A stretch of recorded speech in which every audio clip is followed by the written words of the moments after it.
Raider Nation, what's going on? You're watching the Raiders Report. It's Mitchell Renz here, and coming up on today's show, I got some deep sleepers for 2023. If you're like, Mitch, what the heck is a deep sleeper? Another way to think about it is a dude that once the 53-man roster comes out, and you're like, oh, wow, good for him. A good example of that would have been Isaiah Polameo from last season. A player that you should not sleep on, but is a fringe roster bubble type of candidate. That is what a deep sleeper is. So let's go to my first player here that I'm telling y'all right now.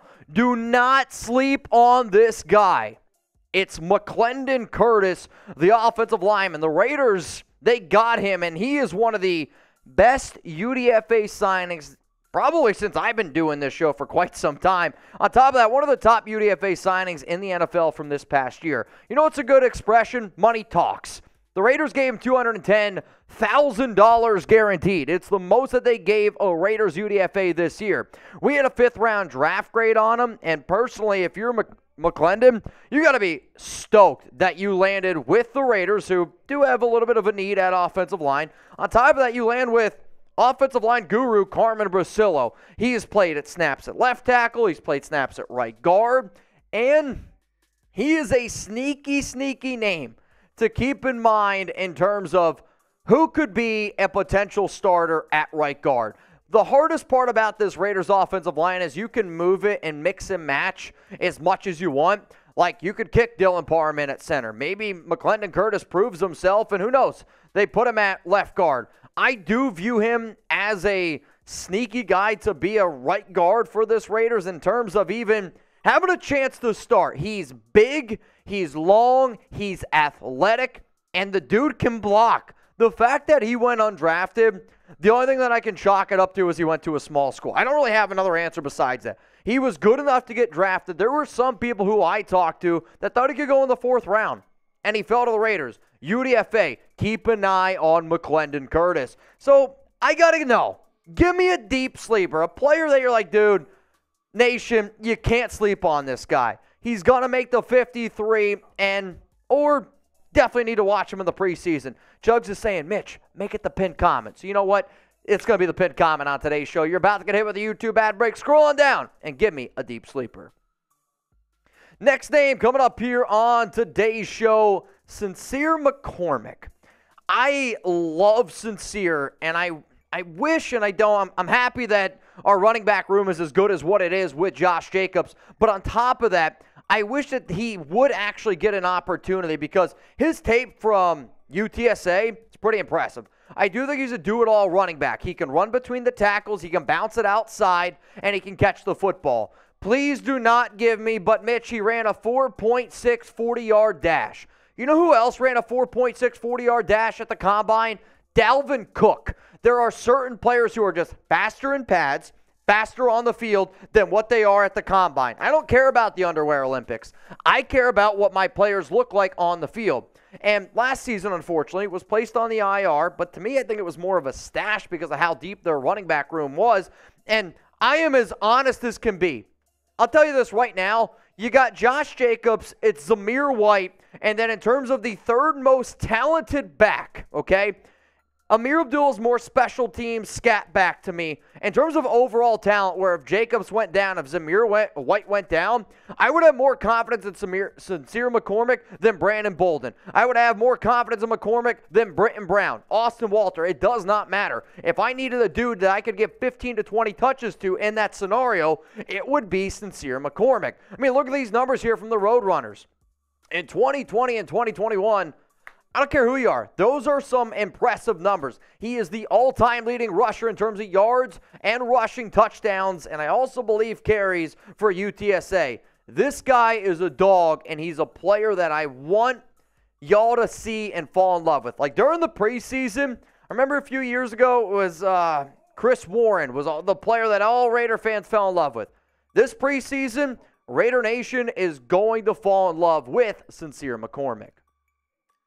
Raider Nation, we got a brand new sponsor here that I am so excited to tell you about, and I'm excited because I've been repping Bird Dogs for a long time. I can literally hear my dad in my ear right now like, man, Mitch, I can see your knees from here. You know why? Because I don't skip leg day. And if you don't skip leg day either, get your hands on some Bird Dogs. Go to birddogs.com and use promo code chat. If you're like, Mitch, what the heck is a bird dog? Well, listen up right now. As someone who loves looking good and feeling confident, I'm excited to share my personal experience with our new sponsor, Bird Dogs. These shorts and pants have truly changed the game for me. The fit is unparalleled. I've never felt better in any other clothing item. Not only do they make me look great, but they're so comfortable that I can wear them all day without feeling restricted. Plus, the stretchy fabric hugs my legs in all the right places. I don't know about y'all, but Chugs and I, we got some good thunder thighs. So when it comes to shorts and pants, there are 3 things that I look for: fit, comfort, and versatility. In terms of fit, I look better and I feel great wearing Bird Dogs. Like, if I'm going to spend the amount of time putting in the work on my thighs, guess what? If I want to go out and have a nice walk with Chuck, I want to be able to show off my legs, and I don't have a problem saying that. In terms of comfort, if you're wearing really uncomfortable shorts and you're trying to walk, you ever get that rash in between your legs? It's not going to happen with Bird Dogs. And then versatility. I'm a simple man where if I wear something to work, I want to be able to wear it out for drinks for the boys, and then if Alex and I want to have a little date night, I can do it, and she's like, you know what, babe? Your butt looks pretty good in those. And if that's what you want, go to birddogs.com and make sure you use promo code chat. So if you're ready to elevate your wardrobe with Bird Dogs, click the link in the description and the comments, or go to birddogs.com. And when you enter promo code chat, they'll throw in a free Yeti-style tumbler with every order. So not only are you going to get unbelievably comfortable pants, you're also going to get a Yeti.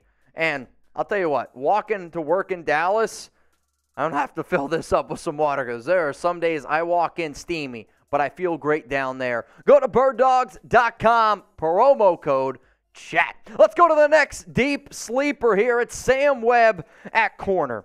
I fully expect Webb to make the 53-man roster. I really do. And he was a surprise player last year at UDFA that the Raiders brought in, and he's just a dog. Like, I use that term probably a lot, and maybe it's because our sponsor is Bird Dog, but you know what, man? Like, he is straight up a dog. Webb has started 3 games last season. The coaching staff really, really likes this young man, and when he goes out there, he competes. He is not the most athletic player. He's not. He's smart. He's intelligent. At 6 foot, 202 pounds, he had 36 tackles last season with the Silver and Black, 3 PBUs. I would love to see how he gets an extra year in the Patrick Graham system, how much better he can get, because he's not afraid to tackle. And if he can get his footwork down a little bit more, and he can, I'll say, trust some of his instincts, he can get better in terms of coverage. He can also start to maybe trust some of the other players on his defense. You're going to see an improvement. For a UDFA to put up the numbers that he did, it's impressive.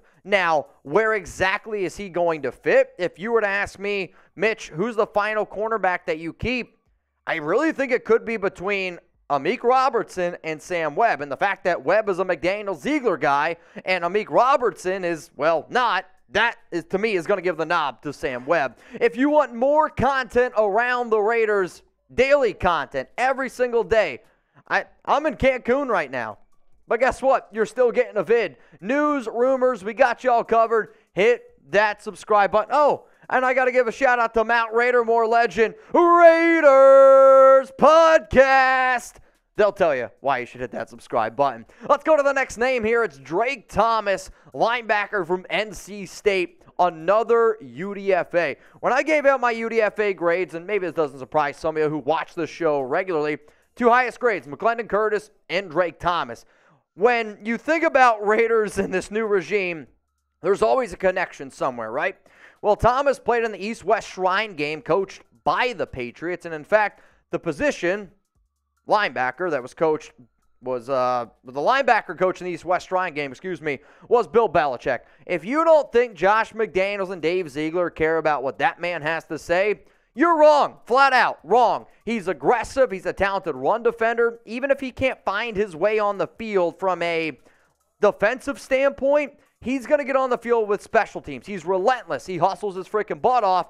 And there's some people who just fill up a stat sheet.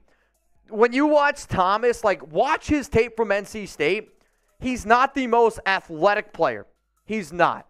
But he's always in the right place at the right time. There's instincts. There's intangibles. There are certain things that, you're right, they're not going to show up. But this dude knows how to fill up a stat sheet. 101 tackles, 19 tackles for loss, 7.5 sacks, 4 PBUs. Drake Thomas is one hell of a player. I'm telling you all that right now. And if you're looking for I'm going to use a big comp here, a Denzel Perriman replacement, he's not nearly the player that Perriman is right now. But from a run defending standpoint, Thomas isn't afraid to hit someone. And if he can improve in the coverage game, Robert Spillane might have a guy looking over the back of his shoulder that he didn't quite expect to see. I still think Spillane, no matter what's going to be your main linebacker, but if the Raiders do decide to go with a more run-heavy front in certain situations, Thomas might be the third best run defender right now on this team. Before I show you the final name for my deep sleepers, surprise candidates to make the 53-man roster, news, rumors, it's Twitter, personal life, Instagram. You want a birthday shout out, cameo, extra live shows, it's over on Locals. The final name here on my Deep Sleepers video, presented by Bird Dogs, Nesta Jade Silvera. But Mitch, the Raiders drafted him in round 7. He's obviously a lock to make the team. That's not true. You see a lot of teams where they'll take that guy in the 7th round, and they're not a lock to make it. Do I think he ends up making this team? Yes. Yes, I do. However, you always see things change, right? If he goes out there and he outperforms Matthew Butler and Neil Farrell Jr., he's a lock. If he, though, is really, really buried on that depth chart, I don't know exactly how many defensive tackles they decide to keep. Do the Raiders need a nose tackle? Yes. The talent, you can see it on tape. But it's another player who he has heart. And this is a Raiders team. This is a Raiders organization. It's a Raiders regime that if you see a player where, you know what, they might not be the most athletic, but you can't teach hustle and you can't teach a drive where you're like, that guy's going to be in the gym and he's going to be outworking Matthew Butler. He's going to be outworking Neil Farrell Jr. There's some coaches that are like, no, I can work with that guy more. That guy loves football. Nesta Jade Silvera loves football. The question is he better than a lot of these names out there? Like, I know for a fact that the Raiders like John Jenkins. Jenkins has connections with multiple previous Patriot regimes. Then you look at Silvera, okay, you drafted him. Well, you also drafted Matthew Butler and Neil Farrell Jr.